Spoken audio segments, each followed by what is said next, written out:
Wow. What's with all the broken apples? Was that good entertainment?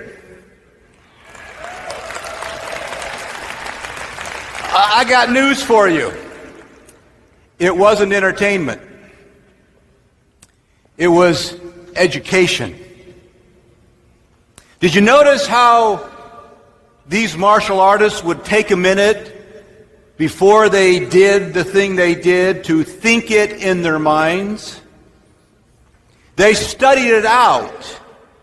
They saw it happen before it happened. And then it happened. You see, everything that we're doing today and tomorrow is designed to teach principles. Even the drummers taught you the power of teamwork, the power of rhythm, the power of preparation, the power of practice. The martial artists also taught you the power of practice, of visualization. The need that we have to see things happen in our mind before they happen in our world. Now, Kurt talked to you a little bit about our beginning. I remember when he first approached me. He came to a presentation that I did in Long Beach, California as a distributor. About a month and a half later, he said to me, "I think you need to be inside the company." And we began to talk. One thing led to another, and I developed a confidence that he could be that part of our business that I could never be. I have skills like you, but I also have areas that I'm not strong, like you. In network marketing, we find that by sponsoring people who have strengths where we have weaknesses, we become strong as a team. I knew that from my own experience in building an organization. I looked at the leaders that were my colleagues when I was a distributor. I think of Todd Smith. Todd and I are very different, but we are united in our mission and goal, but with very different skill sets. But by coming together, we were strong. I think about Rick Jordan, who was another one of my colleagues when I was a distributor. Very different skill set than mine, but we were united in our purpose, and so those different skill sets came together to create strength in the organization. As I mentioned in my opening remarks, it's not possible for any one person to build a great organization in network marketing. You see, we call it network marketing because it takes a network to do it, not just one person. Not even really two people, but a whole group of people with complementary skills, united in purpose, united in vision, willing to pay the price in sacrifice and practice that allow them to do the sort of things that you just saw happen. I heard your oohs and ahs as these amazing feats were done. But do you remember or do you realize how many hours of doing that thing over and over and over again had to precede this public display of success? You don't get here until you've paid the price out there. Now, Kurt talked a little bit about vision. He talked about the goals that we set nearly 3 years ago when we took the positions that we now have. Our goals were big goals. You heard him tell you that we are well on our path, ahead of schedule, to achieve those goals. But I want to talk to you a little bit about the ultimate goal, the ultimate vision. Let me sum it up. We intend to be the biggest, the best, the most dominating company in network marketing in the world. Now, I want to repeat that again so that you really get it. We are fully committed to becoming the biggest, the best, and the most dominant force in network marketing in our world today. What does it mean to have that kind of a goal? What does the vision look like? Well, the first thing we have to do is we have to think about who is the competition. Today, there are 4 network marketing companies that do more than $1 billion in sales every year. Just 4, that's all. We will be the 5th. We will be the 5th. There are some pretenders. There are some pretenders who think they're going to get there before we do. But do you remember the story of the tortoise and the hare? The hare, the rabbit, moved off fast, but was easily distracted. Took paths that didn't really lead to where they wanted to go. Maybe we're the tortoise, maybe we're the turtle. Steady focus, day after day, step after step. But unlike the story, this tortoise is getting faster by the day. We're getting stronger by the day. Today, in network marketing, the number 1 company in our industry did $7.2 billion in sales last year. $7.2 billion. Number 2 did $2.6 billion. Big difference between number 1 and number 2. And the temptation is to think that number 1 is a big company. Oh, I guess it's big in some senses, number 1 in our industry, but $7.2 billion is not a big company. In this country of Korea, the number 1 company, Samsung Electronics, did $100 billion in sales last year. $100 billion. That's bigger. In Japan, the number 1 company did $230 billion in sales last year. That's Toyota Corporation. That's a big number. The number 1 company in the world, worldwide, number 1, last year, did $379 billion in sales. That is a big number. In fact, that's so big that that company does more sales in a week than the number 1 company in our industry does all year long. That's big. That's the vision. That company, $379 billion per year in sales, that company, it's not an oil company. It's not some big fancy company in New York City. No. That company is headquartered in a small town in Arkansas, the southern states of the United States. That company, the number 1 company in the world in terms of size and success, is Walmart. Walmart. A distribution company. What do? We distribute things. Walmart distributes things. Now, who would have believed that Walmart would become what it is today?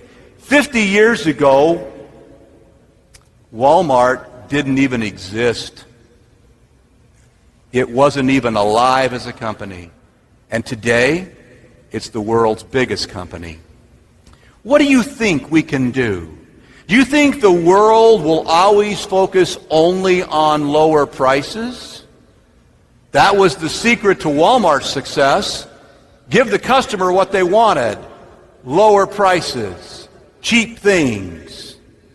But I believe that the public is hungering for something far more than lower prices. I believe that the public desperately hungers for a better health, for more hope, and most of all, for freedom. This world is filled with people that have no freedom. None. They worry about just having enough money to feed their own family. They worry about having enough money to put their family in a home. They worry about whether they're going to lose their job tomorrow because their boss doesn't really like them. They worry almost every minute of every hour of their day because they have no freedom.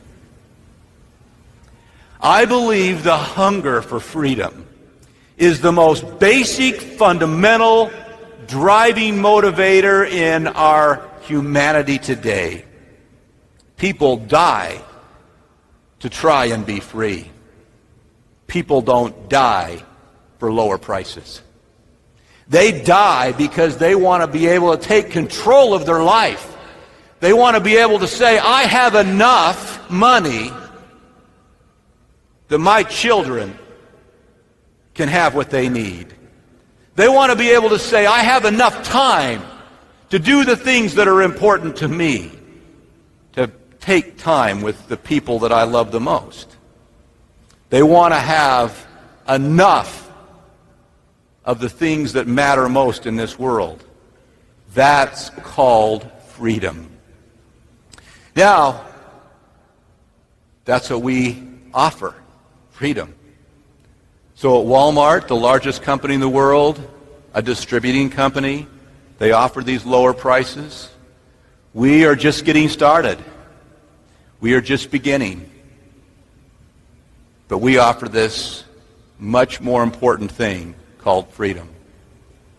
We offer better health. We offer hope. But deep down in the very roots of our existence as a company, our offering is to offer people freedom. Freedom from worry. Freedom from stress. Freedom from the outside world pushing in on them to crush them down and to take their life away. That's what we offer. And I believe that there are millions who want this so desperately, but they do not know where to find it. That is where we come in. That's where practice comes in. That's where vision comes in. That's where the power of what you've seen this morning in these two demonstrations come in. Now I want to take just a few minutes to share my own journey to freedom. So I hope you'll indulge me. I was born in a very small town in southwestern Utah. My father left school when he was just 15 years old because he had to. His father was ill, and so my father went to work to take care of his own family and never finished even high school. My mother left school when she was 17, never finished high school. But they were good, hard-working people. And I grew up in that small town that became a rich town. My father was a policeman, so we didn't have very much money. But I looked around me and I saw all these people with money, and it built in me a hunger to have money. I would ask my parents, can we have this thing? Can we have that thing? And the answer is we don't have enough money. I'm sorry. And I thought to myself, when I'm old, when I'm a dad, I'm going to be able to say, yes, we can do that. I'm going to have the money. Well, when I got into school, I was so busy dreaming of what was going to happen to me that I didn't do my schoolwork. And so I almost didn't make it out of high school. In fact, I graduated at the very bottom of my class. I was the last person to qualify for graduation in my entire school class. It wasn't because I was stupid. It was because I was a dreamer. I wanted to see things bigger than the school teachers wanted to give me. I came out of that and I went to work selling shoes. That was my job. I was a shoe salesman. 90 cents an hour, less than $1 an hour, I was being paid to sell shoes. But I was the best shoe salesman anywhere. And if you came in to buy shoes or even look for shoes, I was going to sell you some shoes. And a couple of guys came in one day and they said, "You're so good at selling shoes, we think you could sell something else. Why don't you come and see us?" And they got me involved selling life insurance. I didn't know anything about life insurance. My father had been so sick, no life insurance people had ever called on us, so I didn't know anything about it. But I went out and I sold life insurance. I looked in the newspaper every day and I recorded every new wedding, every new birth, and I'd call everybody in the newspaper and ask them if they wanted to buy life insurance. And most of them would say no, but some would say yes, and I became successful selling life insurance. And then I said to myself, I want to be one of those fancy stockbrokers on Wall Street. The people told me, you can't do that. The people on Wall Street, they have masters of business administration degrees. They come from country club families. I didn't even know what a country club was. We were so poor. To me, I thought a country club must be a club out in the country. But I started knocking on doors. I went to every brokerage firm, every Wall Street firm in my city. Every single one. I'd walk in and say, "I'm Stuart Hughes, I want to be a stockbroker." And they says, "Tell us about yourself." I'd tell them and say, "No thanks, you're not what we're looking for." Again and again. And so I went around to all of them a second time. No, no, no, no, no. I went around a third time. They said, "We know you." "No, go away." And finally, one of them said, "Okay, we'll give you a chance. But the first time you screw up, we're going to fire you." I said, "Just all I want's a chance." I went to work. I made 300 phone calls every day for 22 months. 300 phone calls a day for 22 months. 100 times a day, people would answer the phone and talk to me. And I would offer my services. 98.5% of the time, they would say, "No, thank you. We're not interested in you." 98.5% of the time, I failed. But I didn't stop.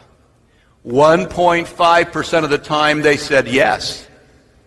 And on a 1.5% success ratio, I became the number 4 broker in the world for one of the largest Wall Street firms in the world. Persistence. Persistence. The power of staying in it until you get good enough at it that people want what you got. That's where you are today. Some of you are already there. You've reached the point where you're so good at what you do that no one can say no to you. I've talked to a few of you recently. You've told me, without being arrogant or prideful, you've said, "I feel unstoppable today. No one can stop me." And you know what? You're right. No one can stop you. Except for you. You're the only one that can stop you. You're the only one. They can't stop you. In fact, they want what you've got. This is a leadership business. It's a business about leaders. And it's a business to grow leaders. And you are the leader growers of our company. Bobby talked about Thanksgiving and harvest time. He talked about Korea being a farming society. Well, we're farmers. We just grow leaders. That's what we do. We plant the seed of hope. We plant the seed of freedom. We nourish it. We water it. And then we take care of it as it grows into another leader. One more leader. 2 more leaders. 5 more leaders.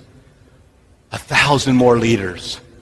And pretty soon, we have rooms like this in Japan, in Thailand, in Germany, in Switzerland, in the United States. Pretty soon the rooms get bigger and bigger, all filled with the leaders that we're growing, building, strengthening. That's our job. We're leader builders. That's what we do.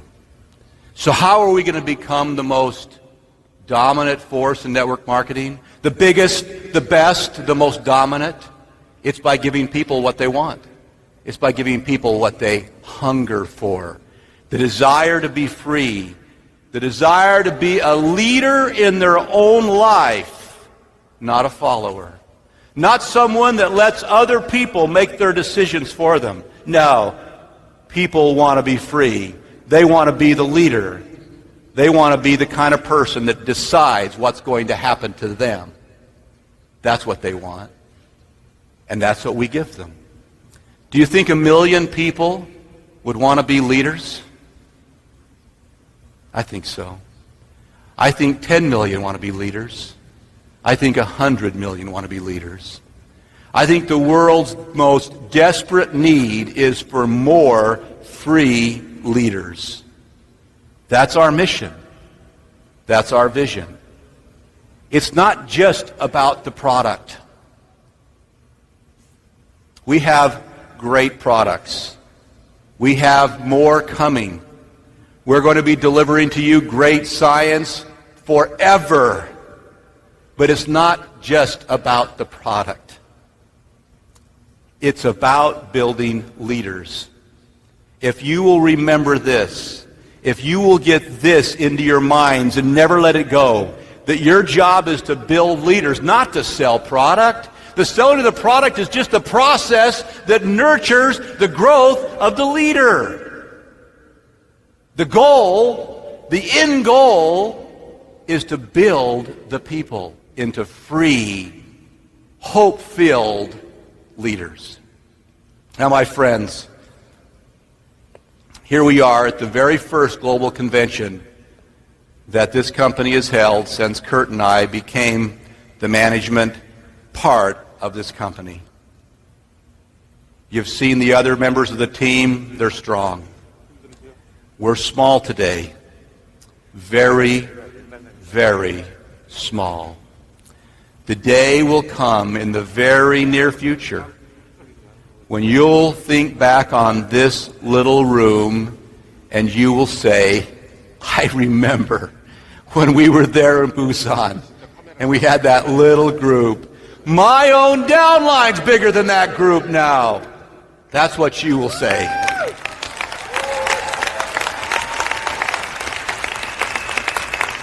Can you see it in your mind? When I wake up in the morning, you know what I think about? I think about a stadium filled with 100,000 people, all unicity leaders. I see it in my mind. I see literally tens of thousands of people earning so much money every month that they are so free that they can do anything that they want to do with their life. They can put their children in the best schools. They live in the best neighborhoods. They don't have debt. They don't have a boss. They don't have those worries that most people struggle with. That's what I see every morning in the morning. I think about it again throughout the day. I think about it at night.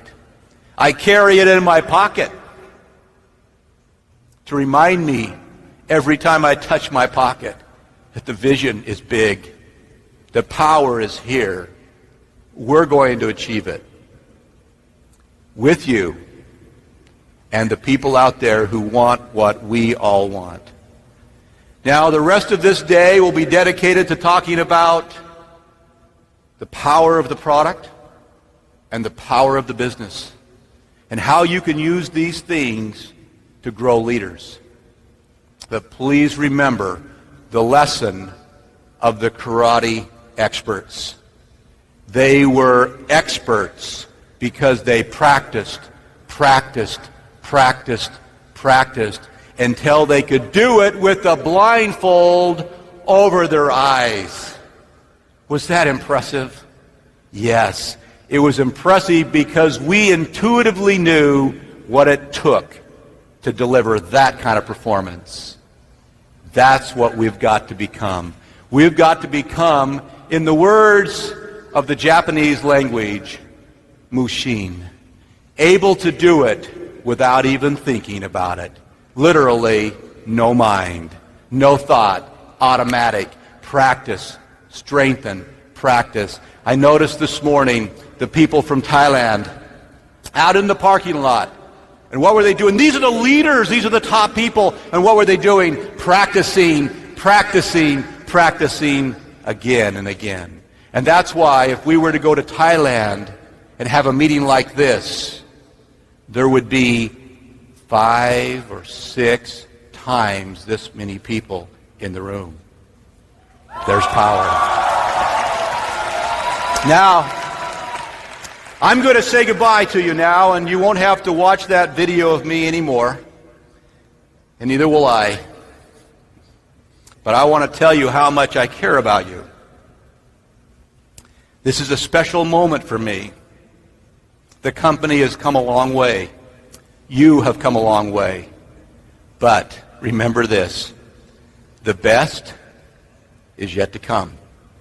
Thank you.